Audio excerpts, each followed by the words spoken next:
perseverar en oración hasta que el cuerpo de Cristo sea edificado. Repasando los mensajes que hemos tenido ese año, ese ha sido tal vez el primer mensaje, fue el último mensaje del 31 de diciembre, y es algo que Dios ha puesto en nuestro corazón. Los miembros del cuerpo de Cristo, que es la iglesia, que es la casa de Dios, necesitamos perseverar en oración hasta que el cuerpo de Cristo sea edificado en la tierra. La iglesia atraviesa y ha atravesado por muchos años por un estado que no refleja la gloria de Dios. Nosotros debemos orar y perseverar. Necesitamos ver el cuerpo de Cristo. Si una carga grande ha puesto el Señor en nosotros es que la iglesia aún no ve el cuerpo de Cristo. Aún nosotros seguimos diciendo voy a la iglesia. Aún seguimos identificando la iglesia como un edificio. Aún nos atrevemos a hablar mal de la iglesia, hablando mal de los hermanos. Aún nos atrevemos a un montón de cosas. ¿Saben por qué? Porque no hemos visto el cuerpo de Cristo. Necesitamos ver el cuerpo de Cristo. El apóstol Pablo, hablando a la iglesia, decía: vosotros sois el cuerpo de Cristo. Yo creo que el día que nuestros ojos sean abiertos a esa verdad, vosotros sois el cuerpo de Cristo. Y esto significa mucho. Personalmente creo que la iglesia necesita orar por revelación en ese sentido, que nuestros ojos puedan ser abiertos a lo que el cuerpo de Cristo es y a la verdad de que cada uno de nosotros somos miembros de ese cuerpo de Cristo. Decíamos la semana pasada que el deseo apasionado de cada creyente verdadero es ser como Jesucristo. Y en Romanos 8:29 dejamos establecido que Dios revela el propósito que Él tiene para el cuerpo de Cristo, el propósito que Él tiene y para el cual nos tomó a nosotros. Dice la palabra que Dios nos tomó antes de la fundación del mundo para formar a su Hijo en nosotros, o para que nosotros fuéramos hechos conforme a la imagen de su Hijo. El propósito de Dios en habernos tomado a nosotros, el propósito de Dios por el cual aún no nos ha levantado de esta tierra y el propósito que Dios perseguirá a diario en nosotros es formar a su Hijo en nosotros. Yo creo que cada noche usted debiera ir a la cama y pensar cómo usted está siendo edificado como morada de Dios. Gloria a Dios. La iglesia piensa en muchas cosas. La iglesia piensa en muchas cosas y hoy vamos a profundizar un poco en eso. Dios nunca llama sin proveer lo que se necesita. O sea que si Dios le llamó a usted para ser conformado a la imagen del Hijo, Dios también ha provisto todo lo que se necesita para que nosotros podamos ser conformados a la imagen del Hijo. Este es un principio bíblico. Dios siempre provee lo que necesita. Ahora sí, hay algo en nosotros. Nosotros tenemos la responsabilidad, amados hermanos, de conocer, entrar y tomar toda la provisión de Dios. La provisión de Dios para una vida victoriosa, tenemos problemas con eso. La iglesia quiere buscar la vida victoriosa en su propio esfuerzo. A través de los años hemos visto, tal vez usted tiene menos años de correr en Cristo, pero en este caminar hemos visto, hermano, que el esfuerzo de nosotros para poco provecho. Hay veces que el esfuerzo nuestro, lo que hacemos, tiene características de cierta piedad. Pero el apóstol Pablo decía, no, eso no tiene ningún efecto sobre los apetitos de la carne. O sea que es importante que nosotros entendamos, amados hermanos, que toda la provisión que Dios ha hecho para una vida victoriosa, la Biblia la va declarando en el Nuevo Testamento en dos frases importantes. Decíamos la semana pasada y el año pasado predicamos mucho en una de ellas. Se resumen muy bien en esas dos frases. En Cristo y Cristo en nosotros. Todo el año pasado prácticamente predicamos en la segunda parte. Cristo en nosotros. Usamos como base aquel pasaje de Colosenses 1:27. ¿Recuerden ese pasaje? Algunos que lo aprendieron de memoria. Cristo en nosotros. Den un aplauso, hermana Elsa ahí, ¿verdad? Y a veces yo pienso que estaba dormida y todo. Pero no que estaba dormida. Cristo en nosotros es la esperanza de gloria. Hermano, no busque esperanza en ninguna otra cosa. No busque esperanza para la victoria en su esfuerzo personal. Cristo ha sido puesto en nosotros. Gloria a Dios. Pero cuando llegamos allí a Corintios 1 y versículo 30, el apóstol Pablo dice ahora, más por Él estáis vosotros en Cristo. Yo creo que debemos entender esta doble unión, esta unión tan profunda. Cristo en nosotros y nosotros en Cristo. A ver, si los ojos de nosotros, hermanos, son abiertos a esa verdad. Cristo está en nosotros y nosotros estamos En Cristo. en Cristo. Por eso es que el apóstol Pablo, escribiendo a los Colosenses, les decía,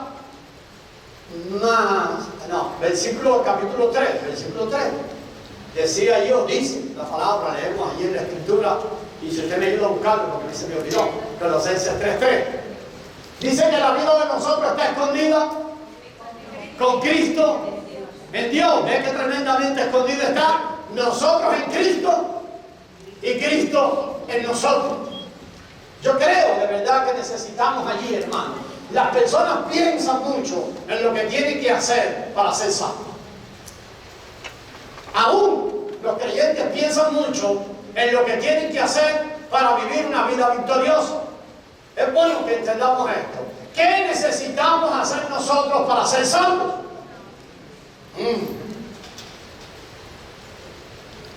¿Usted cree que Dios quiere que hagamos algo para ser salvos? ¿Qué podemos hacer para ser salvos? Permanecer en Cristo. Mediten eso un poco y ¿por qué no? Si usted cree que nada. ¿Cuántos están de acuerdo que no necesitamos hacer nada para ser salvos? Arrepentido. La Biblia dice porque por gracia soy salvo. Aún mi hermano y hermana hace bien, tenemos que arrepentirnos, pero ninguno de nosotros se arrepiente de por sí. ¿Por qué nos arrepentimos? Porque es el Espíritu Santo quien obra dentro de nosotros y crea convicción de pecado. Así que, hermanos amados, pero este es el principio. Dios no hace nada en el hombre. Todo lo que Dios hace, lo hace y lo ha hecho y lo seguirá haciendo, por ya no hará nada más. Lo hace en Cristo y no en el hombre. Todo lo que Dios ha hecho, lo ha hecho en Cristo y no en el hombre. Satanás obra en Adán. Dios obra en Cristo. ¿Se acuerdan? Vimos la semana pasada que de acuerdo a un principio bíblico hay dos hombres en la Biblia y no más. Primero de Corintios dice que el primer hombre, Adán, es de la tierra, terrenal. Y el segundo hombre es Cristo, celestial. Pero después dice en el versículo 47 que el segundo hombre, que es Cristo, es el postrer Adán. Quiere decir que es el último hombre sobre la tierra. Un hombre, Adán. El otro hombre es Cristo. Entonces es importante que nosotros entendamos esto. Lo que vamos a mirar hoy es cómo Dios obra nuestra salvación. Todo esto ha servido como base, pero vamos a seguir poniendo algunas bases más. ¿Cómo Dios obra nuestra salvación? Muchos de ustedes han sido salvos por muchos años, hermano. Lo que yo encuentro en el pueblo de Dios, que tenemos muchos problemas para explicar a otros cómo Dios obra nuestra salvación. Necesitamos entender esto, necesitamos entender cómo Dios obra nuestra salvación. Vamos a usar dos textos que conocemos mucho. Segunda de Corintios 5:17 es un texto que muchos hasta pueden citar de memoria. Es más, si yo le digo cómo comienza, usted lo va a decir rápido. Dice, si alguno está en Cristo, las cosas viejas, he aquí, ve que lo sabemos, Romanos 8:1. ¿Recuerda? Dice, ninguna condenación hay, eso lo sabemos menos. ¿Para quién? Están en Cristo. Para los que están en Cristo Jesús, los que no andan conforme a la carne, sino... Amén. Entonces, amados hermanos, vamos a poner algunas bases antes de entrar en este punto de cómo nos salva Dios.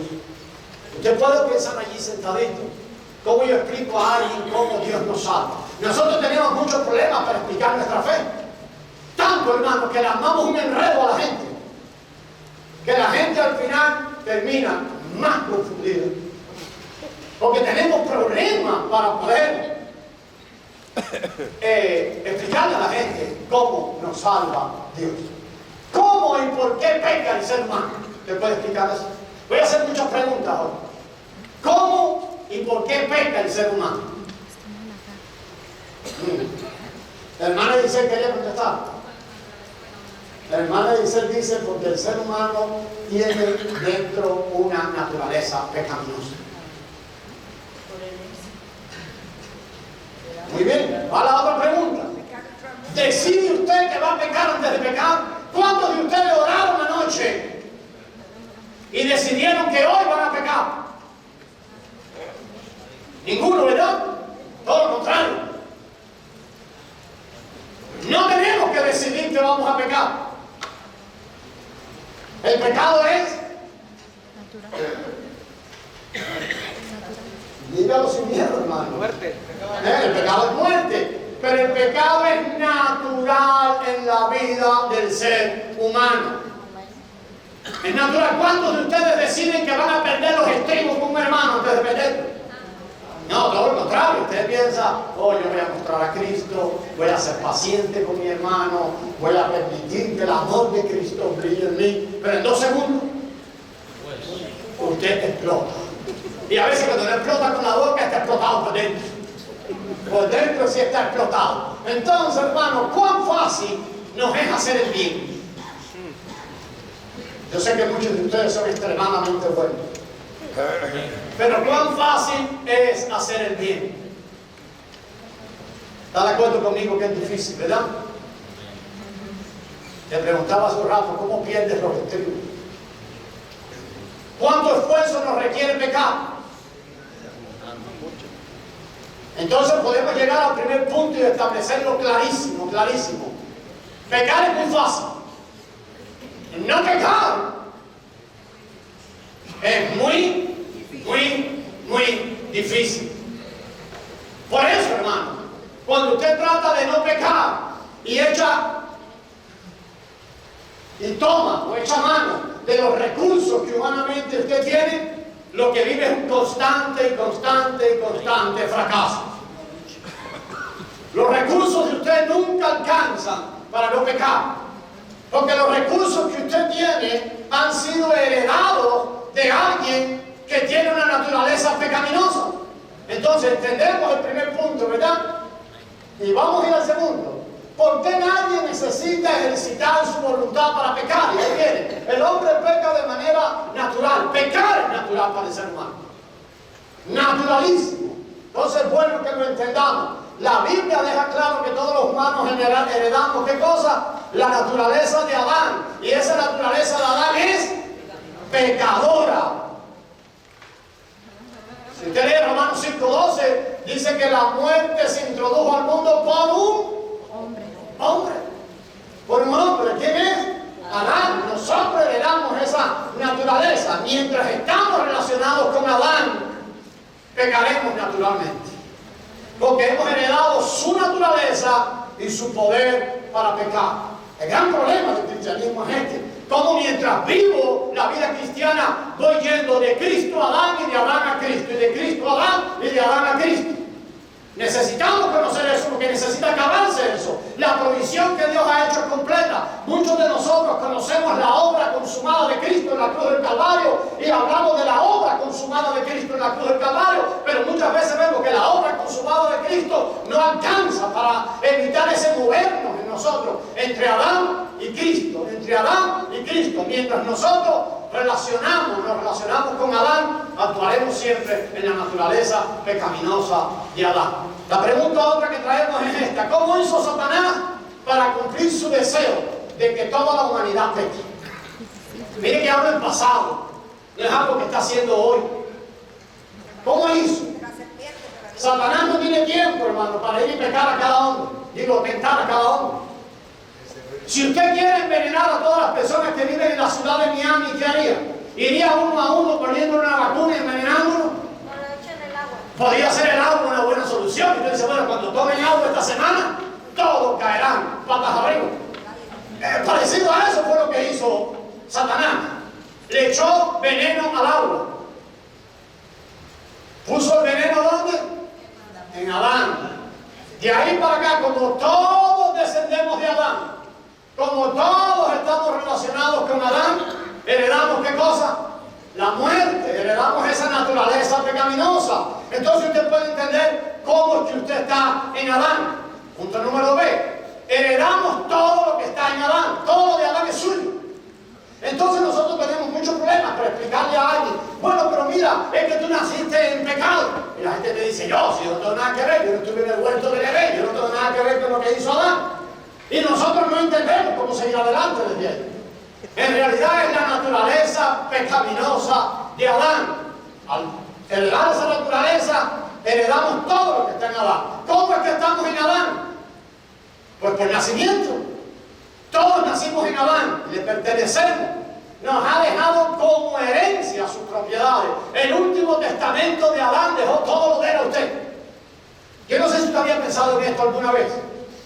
¿Cómo recibimos la salvación de Dios? Dijeron ahorita la palabra por ahí. Pero se dan cuenta que Satanás también es amigo de la gracia.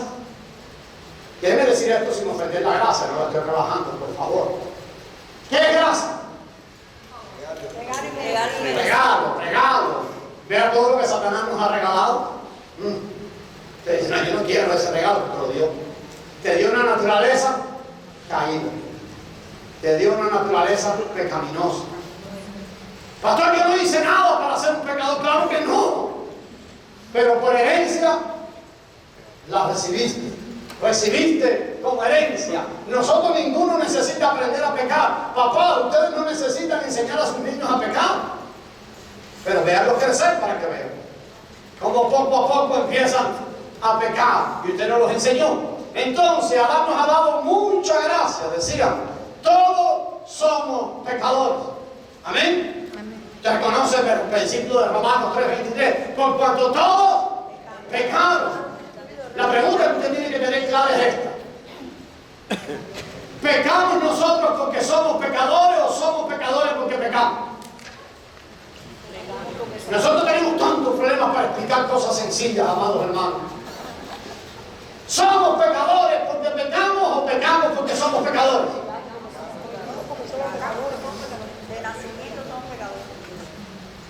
Lo tiene claro, ¿verdad? Entonces usted puede usar eso cuando hable con las personas. Nosotros tenemos una naturaleza pecaminosa. No son nuestros pecados lo que nos hacen pecadores. Lo que nos hace pecadores es nuestro pecado. Por eso el problema que el hombre tiene que resolver es el problema de su pecado en singular.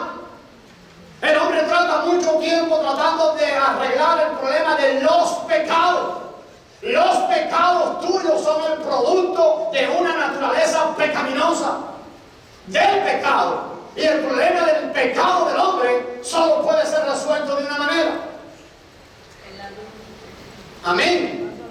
Dios lo resolvió en la cruz, amado hermano. Dios no tiene ningún interés en cambiarlo a usted. Ay, pastor, mira que yo he cambiado. No. El interés supremo de Dios es matarte.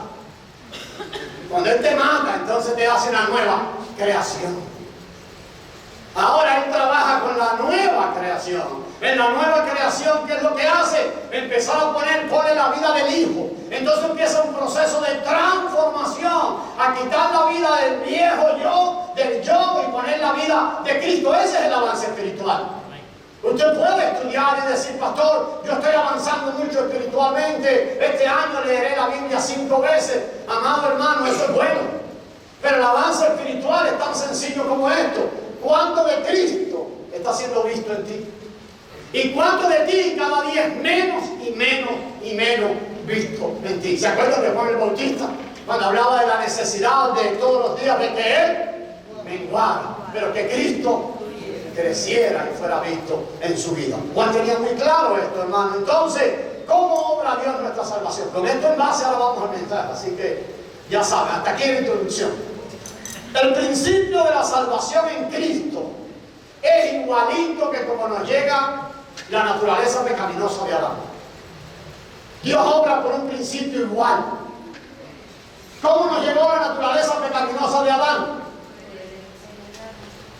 Por herencia. No hay nada que nosotros hicimos en eso. Por gracia. ¿Cómo nos llega la salvación en Cristo?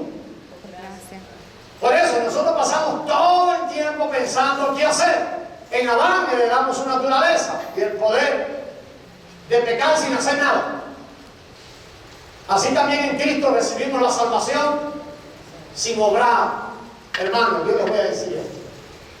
Es difícil para nosotros aceptar que la salvación nos ha llegado por gracia. Hermano, nosotros somos buenos para poderlo decir con la boca. Pero vivir y enfocar la vida y después vivir la vida victoriosa por gracia nos cuesta mucho trabajo. Nosotros hemos sido diseñados para recibir algo cuando hagamos algo. Si se dan cuenta, muchos papás cristianos están educando a sus hijos desde chiquitos. Si te portas bien, te llevo al cine. Entonces lo hemos estado acostumbrando. Si te portas bien, mamá te da un premio. En vez de partirle una canilla y decirle, tú te tienes que portar bien porque te tienes que portar bien. Eso es lo único que te cabe, portarte bien. Pero nosotros empezamos a establecer, ¿qué cosa? Premios. Entonces nos cuesta mucho trabajo vivir con gracia. Nos cuesta mucho trabajo entender la gracia. Porque hemos sido educados en que hay que hacer algo para tener algo o para ganar algo. La salvación que Dios nos ofrece tiene un solo requerimiento: estar en Cristo. El asunto es este: si hay dos hombres, nosotros estamos relacionados, o estamos en Adán o estamos en Cristo. Usted no puede estar en los dos. Lo que hacemos muchas veces es que después que estamos en Cristo, regresamos constantemente a la naturaleza de Adán. Nosotros hemos recibido, hermano, la unción del Santo. Estamos hablando de tener al Espíritu Santo. El Espíritu Santo tiene que instruirnos. Sabe usted a cada momento, y necesitamos ese discernimiento para saber cuándo usted ha salido de Cristo y comienza a orar en Adán. Gloria a Dios. Cada vez que usted piensa, cada vez que usted obra según su razonamiento, está cayendo en Adán.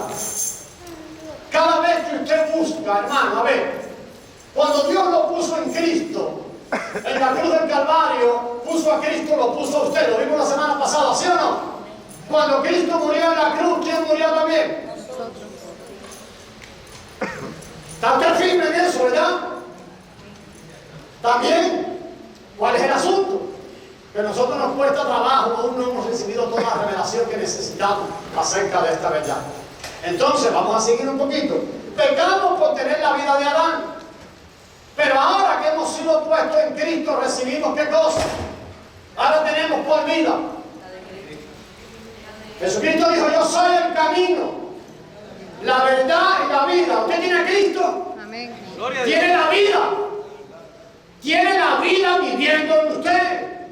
Todo el suministro, todo lo que usted necesite, tiene que tomarlo de la vida de Cristo que ahora está en usted.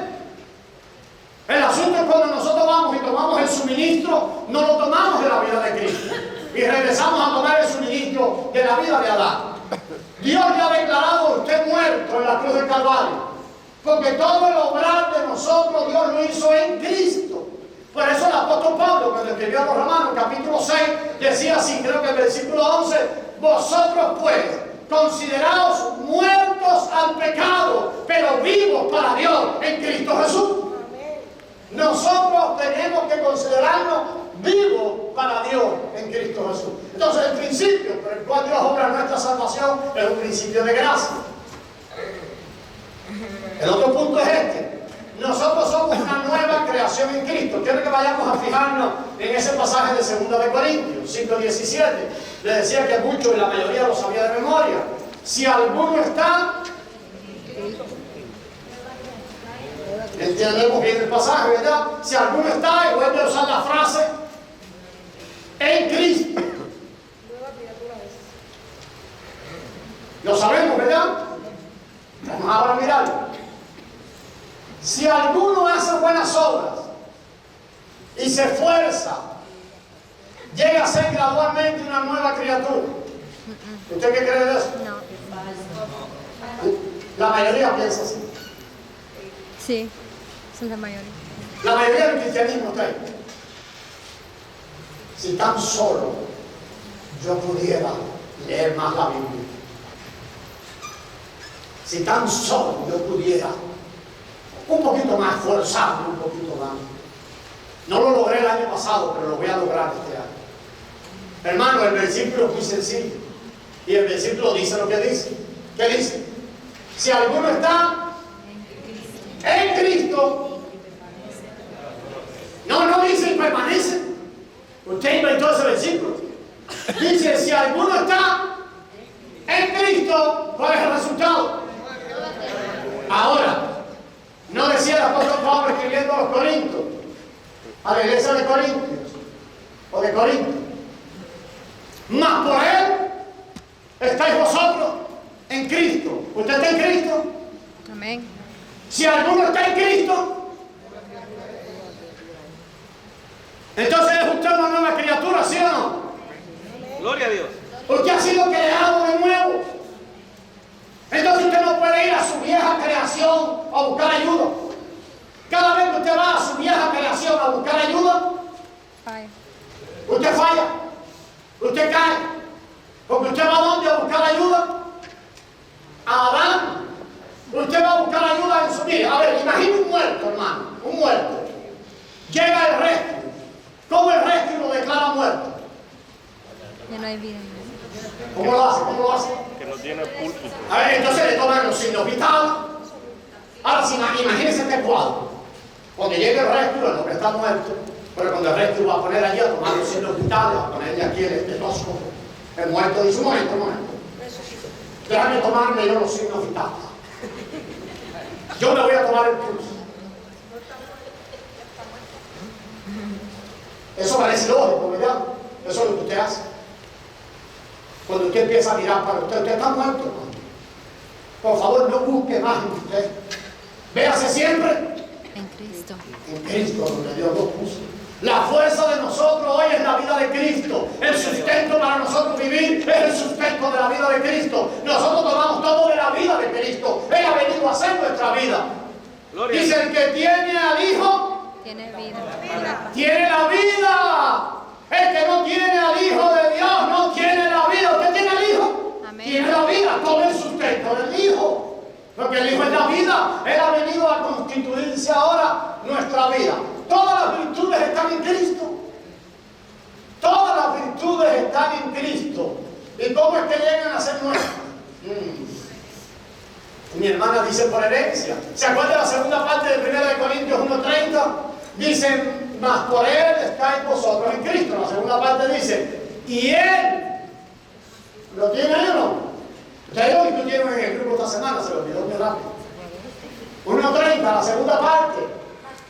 Mas Él ha sido hecho por Dios nuestra sabiduría, nuestra justificación, nuestra santificación y nuestra redención. Vea todo lo que la vida de Cristo ahora en nosotros ha sido hecha por nosotros. Vean cuánto está el esfuerzo propio de nosotros incluido ahí. Si se dan cuenta está fuera, ¿verdad?, de esta ecuación. Mire ese bombillo lo hemos invitado para que le haga una pregunta a usted. Vea la pregunta. Les voy a preguntar algo, dice el bombillo. Pero atiéndeme si no se la pierde la pregunta. El bombillo pregunta, hermano Leo Villarroel, ¿cuánto tengo que orar y esforzarme para dar luz?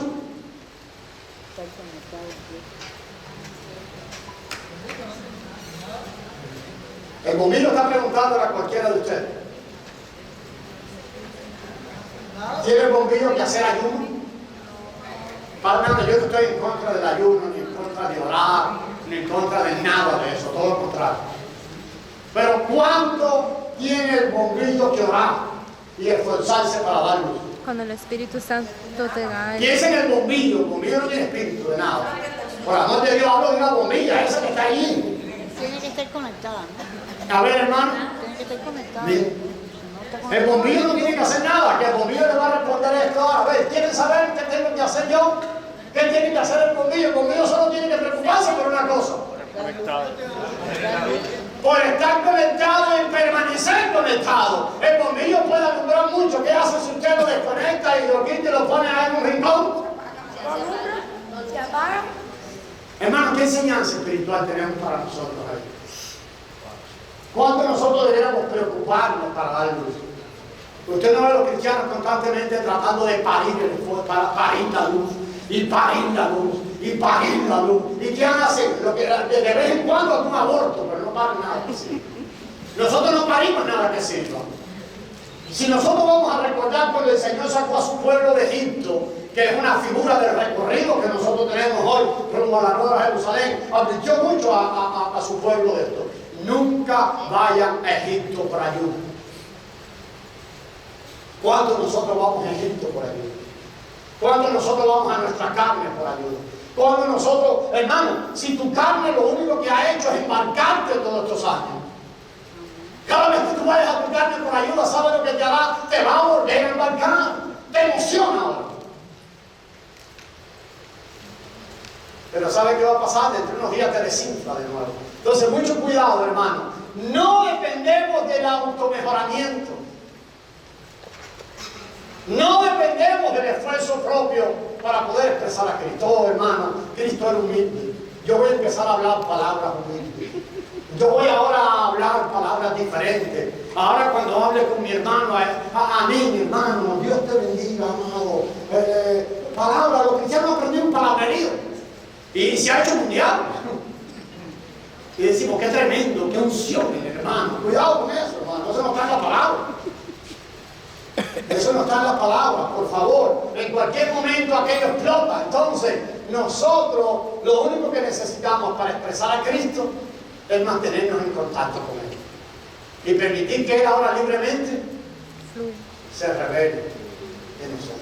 Libremente y fácilmente lo va a hacer. Fácilmente lo va a hacer. Porque Cristo es la fuente del origen de la vida cristiana. Le decía la segunda parte de 1 Corintios 1:30 y 31. Por eso el apóstol Pablo dice, si alguno de ustedes quiere gloriarse, gloríense en quién.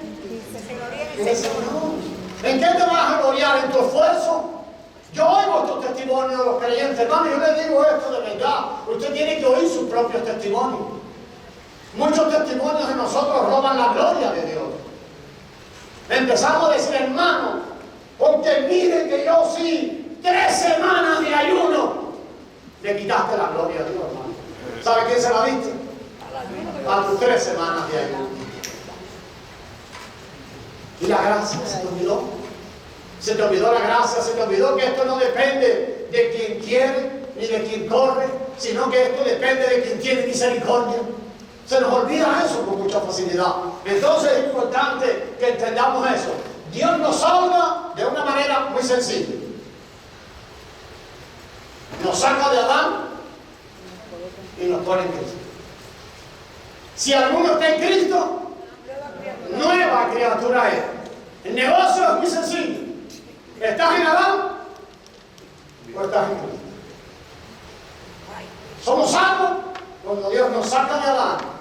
La próxima semana me voy a parar ahí y vamos a aprender un poquito que antes de entrar en Adán, antes de entrar en Cristo, necesitamos salir de Adán. Hay muchos cristianos que quieren entrar en Cristo, entonces tienen una pata en Cristo y la otra en Adán. Hay algunos que nunca salieron de Adán y sin embargo dicen que están en Cristo. Mucho cuidado con eso, ¿verdad? La otra semana regresamos ahí. Y ahora vamos a mirar este punto que es fabuloso. Vamos a ir a Romanos 8. Y en Romanos 8 el apóstol Pablo 1 y 2 comienza diciendo, ninguna condenación hay. ¿Para quién? Los que están en Cristo. De nuevo, regresa con la frase, para los que están en Cristo. Los que no andan conforme a la carne, sino conforme al Espíritu. Hermanos amados, ¿quiénes son los que no son condenados? Según ese versículo. Ninguna condenación hay para... Mire lo que Dios dice allí ahora. Ya lo leyó usted, ¿verdad? Romanos 8, 1 y 2. Yo me puse en mi versión. Los que se arrepienten, hacen el bien, van al culto, oran y son buenos, no serán condenados.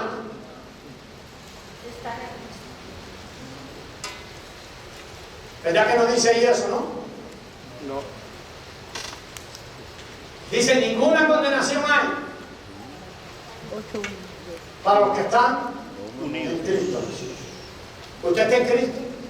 Amén. Ninguna condenación hay para usted. Ninguna. Ni condenación de afuera, ni condenación de adentro. Hay muchos cristianos que pueden entender que no hay condenación de afuera, pero viven autocondenándose. No hay ninguna, hermano. Lo que dice ahí es lo que está. Los que están en Cristo no son condenados. Lo que le quiero ver es esto. ¿Cómo usted puede explicar eso? Porque no hay condenación para los que están en Cristo. Organice su mente. Yo sé que usted lo tiene por allí, pero lo importante es esto, hermano. Porque están en Cristo. Si usted estaba en Adán, todo lo de Adán era suyo, ¿sí o no? Cuando usted ha sido trasladado para Cristo, todo lo de Cristo es suyo, ¿sí o no? Ahora, muy bien, muy bien. Hermano amado, tenemos la justicia de Cristo. Dice que en Cristo Dios nos ha declarado justos, ¿sí o no? Amén. Pero voy a ir más, todavía hay más ahí. Le atormenta pensar que usted va a ir al infierno. Algunos se han puesto a pensar en eso alguna vez, sobre todo cuando pecan. Por muchos años, a veces dentro del cristianismo, se ha usado esto. Arrepiéntete ahora, porque esta noche, si tú pensaste mal, si viene Cristo ahora, tú puedes ir para el infierno. Vamos a tener cuidado con eso. El que esté en Cristo, esté en Cristo. Ah, pastor, yo me está dando una licencia para pecar. No se hace, yo no te estoy dando ninguna licencia para pecar. No te estoy dando ninguna licencia para pecar, hermano. La experiencia de Cristo en la cruz ha sido la nuestra. A ver, en la Cristo, dice, en la cruz, perdón, no en la Cristo, en la cruz, ¿qué hizo Dios con Cristo? ¿Lo crucificó por qué? ¿Por qué? ¿Tenía ganas de crucificar a alguien? Dios dijo, oh, mi hijito, lo voy a crucificar. No, lo crucificó, le hizo juicio, lo mató y lo condenó por ti. La experiencia de Cristo en la cruz era la tuya.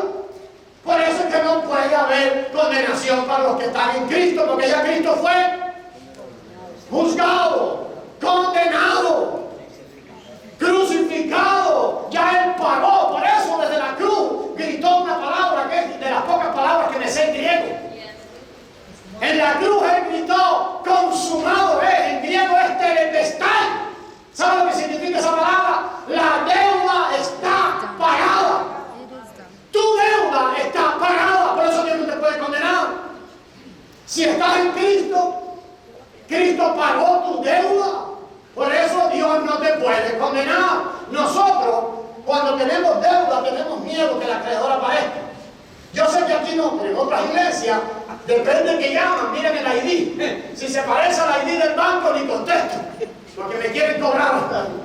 Tenemos miedo del acreedor. Como creyente eso nos pasa. Mira, hermano Tito se está riendo, no tiene algún perro amarrado por ahí.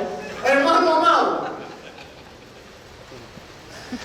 ¿dónde iba cuando Tito me interrumpió? Estaba en Romanos 8.1, pero vamos a ir a Romanos 8.2. Dice allí, 8.1 dice, ninguna condenación hay en Cristo Jesús. ¿Qué más? ¿Lo tiene o no? Léalo, porque a mí se me olvida. Ese versículo está tremendo. Pero vamos a terminar la primera parte del 2. Bueno, la primera parte del 1, lee el 1 completo, a ver si puedo amarrar el 1. Amén. Sí. Ok, déjenme hablarle algo de la palabra condenación. Ya volví a agarrar el libro. La palabra condenación, que está allí. Ninguna condenación. La palabra condenación es una palabra tremenda en griego y tiene dos usos. La deuda sin pagar da miedo, decíamos, ¿no? Cuando venimos al Señor tenemos miedo de pecado. ¿Le ha pasado a usted? Amén. Tenemos un terrible miedo de pecado. Y sobre todo si nos han dicho que la salvación y la pierdes. Y miraste para allá, la perdiste. Y ahora oraste, la vuelves a tener. Y miraste para allá y la perdiste. Y ahora oraste, la vuelves a tener. Entonces la salvación se convierte en un relajo. Hay un Dios que no da nada por gracia. Que te la da y te la quita y te la da y te la quita y te la da y te la quita. Nosotros tenemos que poner nuestra salvación sobre un fundamento bíblico. La salvación es estar en Cristo. Ahora, la palabra condenación en Romanos 8.1 tiene dos orígenes en la Escritura. El origen de la palabra se usa para dos cosas. Tiene un uso oficial, que es el que nosotros usamos normalmente. Habla de una condena emitida, alguien que ha sido condenado. Pero hay un uso civil de la palabra muy interesante. La palabra condenación allí significa incapacidad. Lee ese versículo ahora tomando esta palabra. A ver, ¿cómo dice Romanos 8.1? Ninguna incapacidad hay. A ver, hermano, mientras usted está en Adán, usted tiene una tremenda incapacidad. Usted no puede vivir la vida cristiana. Porque la naturaleza de Adán, ¿cuál es? Constantemente pecado. Pero una vez que usted ha sido arrancado de Adán y ha sido puesto en Cristo, ahora acabó la incapacidad que había en usted. ¿Pero incapacidad para qué? Ay, pastor. Sí, hermano, en Cristo nosotros recibimos una nueva capacidad. Dr. Riley, el pastor Riley de la iglesia, la primera iglesia bautista de Texas, me gustaba que siempre hablaba en términos de capacidad. Y él decía, los cristianos tenemos las dos capacidades. Tenemos una capacidad muy rápida para ir a la naturaleza de Adán, o buscar recursos. Usted habla con un hermano, en la misma conversación usted ve al hermano que va de Adán a Cristo, de Adán a Cristo, de Adán a Cristo, de Adán a Cristo. Cada vez que va en su razonamiento, en su idea, va a Adán, porque van a él. Y este hermano es penoso, pero es la realidad del pueblo de Dios. Nosotros tenemos que ir a buscar fundamentos solo en la vida. Ahí no hay incapacidad. En Adán no tenemos fuerza para resistir, pero ahora que hemos sido puestos en Cristo, nuestra incapacidad se acabó. Ahora hemos sido conectados con el Todopoderoso. Nosotros tenemos capacidad ahora, amado hermano, ahora para vivir la vida que a Dios le agrada. ¿Por qué cualquiera que está en Cristo tiene fuerza y no está más incapacitado? Ninguno de nosotros, hermano, puede volverse a saber el mismo recurso de antes. Es que el diablito vino y me hizo tal cosa, hermano, ya ese disco está rayado. Ya basta ya de justificar. Si estamos en Cristo, nosotros tenemos la capacidad de vivir en obediencia y de tomar todos los recursos de la vida de Cristo. La tenemos, la tenemos la capacidad, pero ¿por qué? Vaya al versículo 2. Miren cómo se conecta el versículo 1 con el 2 de Romanos 8. ¿Cómo comienza el versículo 2? Porque, en español, ustedes saben mucho de español.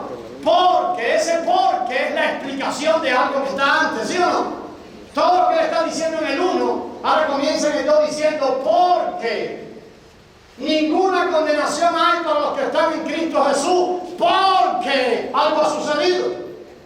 El por qué allí demanda o sea, es la explicación de algo. ¿Está bien así, no? Es la explicación de algo. ¿Qué es lo que está diciendo allí ahora? Habla de una ley del espíritu de vida en Cristo Jesús. Hace un tiempo discutimos sobre eso, ¿verdad, hermana Giselle? En Romanos 8:2 leemos esa palabra ¿por qué? ¿Por qué? ¿Por qué? Explica lo que ha sido propuesto en el versículo 1. En el versículo 2 dice ninguna condenación hay para los que están en Cristo Jesús. ¿Por qué? ¿Porque qué? ¿Qué ha pasado? ¿Se da cuenta que hay dos leyes allí, mi hermano Esteban? ¿Estabas diciendo algo? Gloria a Dios. ¿No te vi la semana pasada? No. Porque la ley del espíritu de vida en Cristo nos ha libertado de la ley del pecado y de la muerte. ¿Ve dos leyes operando allí? Son tres en realidad. Porque él hace una en la ley del pecado y de la muerte, la junta. Pero dice, la ley del espíritu de vida en Cristo. El Espíritu Santo de Dios al venir a nuestras vidas ha traído una ley mayor para funcionar. ¿Cómo se anula una ley? Bueno, aquí en ahora el presidente que está nuevo dice que va a anular muchas leyes de la anterior. Para ellos es muy sencillo, se sienten allí y escriben. Hermano, tan de sencillo es para el Espíritu Santo de Dios. Hay una ley superior operando en nosotros. ¿Cómo se llama esa ley? La ley del Espíritu de vida en Cristo. En Cristo Jesús. Esa ley del Espíritu de vida en Cristo nos liberta de la ley del pecado y de la muerte. Que Dios abra nuestros ojos para entender todo lo que esto significa. La ley del Espíritu de vida. Cada uno experimentamos con esas dos leyes. Estamos atados inconscientemente a la primera. Siempre sin querer a veces regresamos allí. Por eso caemos y fallamos y caemos y fallamos. Ahora, ¿cómo derrotamos a la ley del pecado y de la muerte? En una sola manera. Tiene que entrar en función otra ley superior. ¿Usted conoce la ley de la gravedad? Yep. ¿Sí o no?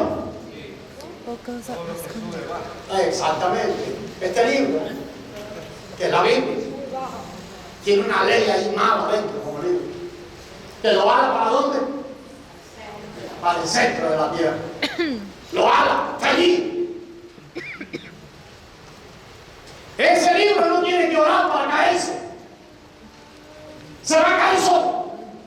si yo quito la mano. A ver, déjenme quitar la Biblia para que no se le haga un enredo en la cabeza, porque no estoy hablando de la Biblia, estoy hablando de un objeto. Este objeto se cae, ¿sí o no? Se cae. ¿Por qué no se está cayendo? De nuevo, el objeto este no tiene que esforzarse para caerse. Él se cae. Si yo quito la mano, se va a caer. Siempre se caerá, porque hay una ley operando en él. Está agarrado a una ley, opera una ley en él. ¿La ley de qué? De la gravedad. Sencillamente que ahora está operando otra ley superior a la ley de la gravedad. ¿Cuál es la otra ley que está superando? La ley de mis deditos puestos ahí. Mis deditos puestos ahí están sujetando. La ley de la sujeción de mis deditos está impidiendo que se cumpla la ley de la gravedad. ¿Entiende cómo funciona ahora? La ley del espíritu de vida en Cristo. Por haber sido puesto en Cristo, el espíritu de vida, Dios usa el Espíritu Santo en nosotros con una ley superior, la ley del espíritu de vida. Jesucristo usa el Espíritu Santo para derrotar la ley del pecado y de la muerte. Hermanos amados, necesitamos ver esto. Es por la ley del espíritu de vida en Cristo Jesús. De esa manera nosotros somos salvos. Y de esa manera expresamos nuestra salvación. Y de esa manera vivimos una vida victoriosa. Qué bueno que nosotros podamos entender que toda la provisión de Dios para una vida victoriosa se debe a la obra consumada de Cristo en la cruz del Calvario. ¿Qué hay que añadirle a la obra de Cristo en la cruz del Calvario? No tenga miedo de responder, hermano. No se le ha equivocado. ¿Sabe qué hay que añadirle? Nada. Nada. La obra consumada de Cristo en la cruz del Calvario es suficiente para salvar. La obra consumada de Cristo en la cruz del Calvario es suficiente para mantenernos expresando la salvación de Cristo. El deseo grande de Dios es salvar a los hombres. Los quiere salvar. Los quiere salvar a todos. Para que ahora expresen ¿qué cosa? La vida del resucitado. Creo que la iglesia había perdido algo. Nosotros casi siempre estamos hablando de salvación para después que nos muramos. No. ¿Se acuerdan? En los primeros mensajes de este año, al final del año pasado, hablábamos que el negocio de Dios es la construcción. ¿Amén? El negocio de Dios es construir. Él está construyendo ¿qué? Usamos la palabra edificación, viene de construir. ¿Edificando qué? Su cuerpo. Morada para su Hijo. Para que la gloria de Dios pueda ser expresada de nosotros. La gloria de Dios expresada por la iglesia. El apóstol Pablo dice a Timoteo: oye Timoteo, si tardo en ir, no, espérame, no me acuerdo qué le dice. Para que tú entonces seas edificado como casa de Dios, dice la iglesia del Dios viviente, la casa de Dios, el negocio de Dios, hermano, es que cada uno de nosotros expresemos a Dios. Por eso es que el pueblo de Dios está siendo edificado para expresar a Dios. De esta manera es que somos salvos. Somos salvos cuando somos puestos en Cristo. Manteniéndonos en Cristo y permaneciendo en Cristo es que podemos expresar la salvación que Dios nos ha dado. Yo quiero pedirle un momento que usted cierre sus ojos, ¿verdad?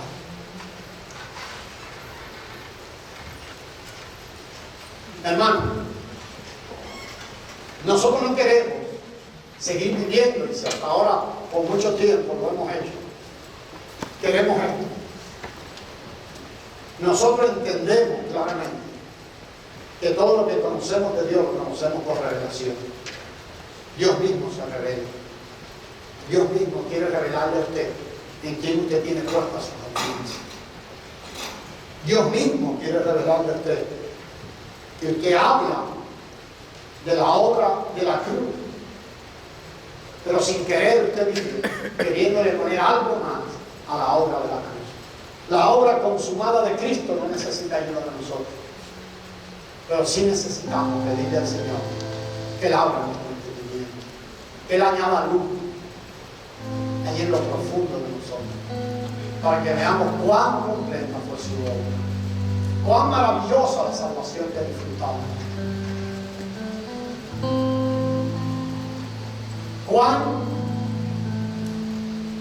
pecaminosa es nuestra naturaleza.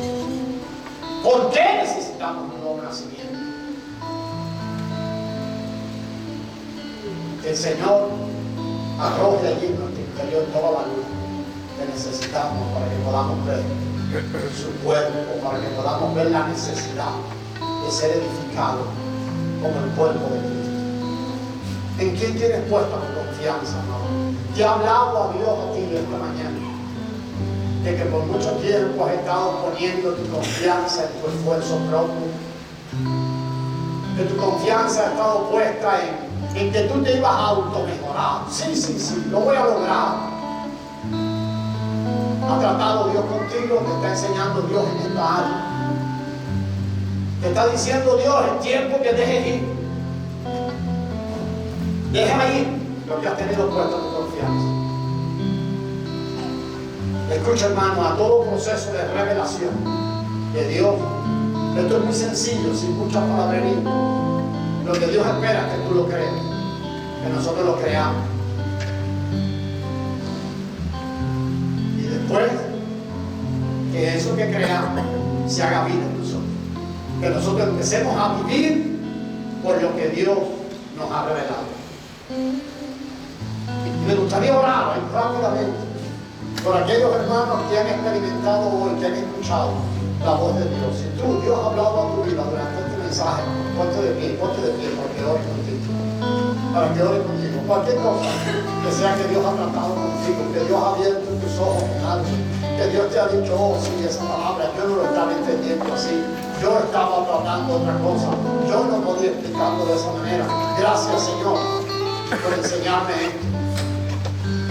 Amado hermano, Dios no está interesado en llenarnos de conocimiento. Dios está interesado en traer revelación para mí. Traer revelación para mí. Así que damos gracias al Señor.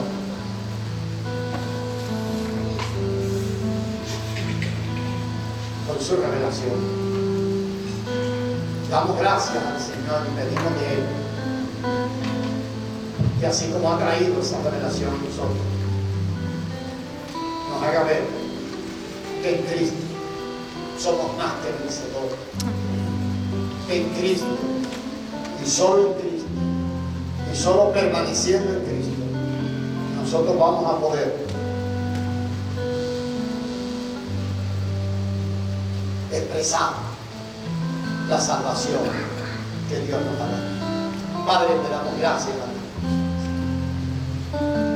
Oramos, Señor, con mucho agradecimiento en nuestro corazón por el interés tuyo en revelarte a tus hijos, a tu pueblo, Señor. Y oramos, Dios, para que tú pongas en cada corazón, Señor amado, ese sello tuyo. Que cada corazón de nosotros sea ciegamente empujado a la obediencia, Madre. Te lo pedimos, Señor, y te damos gracias en el nombre de sobre todo nombre, en el nombre de Jesús de Nazaret. Recuerda, Señor, a cada momento que la obra de la cruz es una obra completa. Recuerda, amado Dios, que nuestra deuda fue pagada, Señor amado, y que hoy lo que nos toca es mantenernos en Cristo, permanecer en Él, para que esa salvación gloriosa pueda ser expresada en nuestra vida. Para ti sea la honra, la gloria y la alabanza.